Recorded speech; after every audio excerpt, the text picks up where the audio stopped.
Hey guys, this is Josh from ThroughMyLens.com, and this is the attractions you can find on the 22 miles of Route 66 that's in Kansas.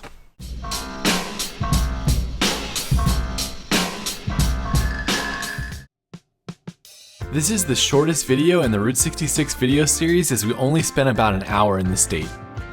Here's what you can find on the 12 miles of Route 66 that goes through Kansas, and you can get links to the rest of the state videos in the description.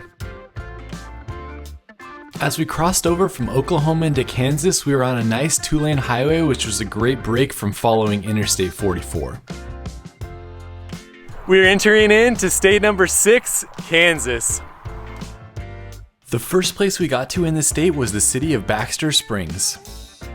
The city has a nice small town vibe with a popular restaurant called Cafe on the Route, which is in a bank that was once robbed by Jesse James.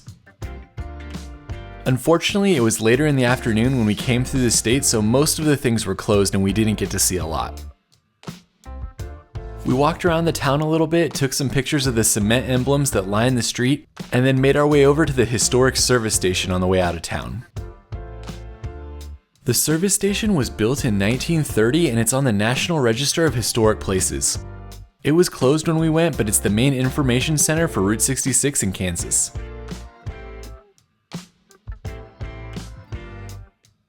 Heading on, we made it to the top historic attraction in Kansas, the Brush Creek Bridge.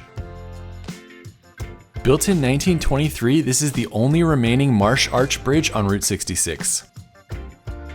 You can only drive through the bridge one way, so if you're heading in the same direction as we were, you have to go past the bridge about a quarter mile, turn around, and then come back to drive on it. After driving over the bridge and taking some pictures of it, we headed on to the town of Riverton. The main highlight in this town is the Williams Store, also known as the Old Riverton Store. It was built in 1925, a year before Route 66 was designated, and it's a great spot to stop on your road trip. Luckily for us, it was open and we got to walk through the store and see some of the historic photos they have on display. From there, we made it to our last town on Route 66 in Kansas, Galena. Again, basically everything was closed when we went through this town as well, but the mining museum is the first thing that you'll see, and we walked around the outside of it. Outside of the mining museum, they have a lot of equipment, a few old train cars, and even a tank. We're about to leave Kansas, our last stop, Cars on the Route. It's not open, still cool to see the outside. Cars on the Route is in a service station that was built in 1934, and it's been many different attractions over the years. Currently, it's capitalizing on the Cars movie series with some fun cars that look like they came right out of the movie sitting outside.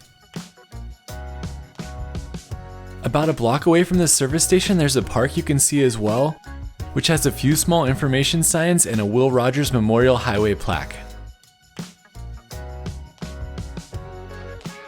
That's it for our time on Route 66 in the state of Kansas. Be sure to come back next week where we'll be sharing the second to last video from this series on our time driving through Missouri. Thanks so much for watching these videos, and let me know what you think in the comments.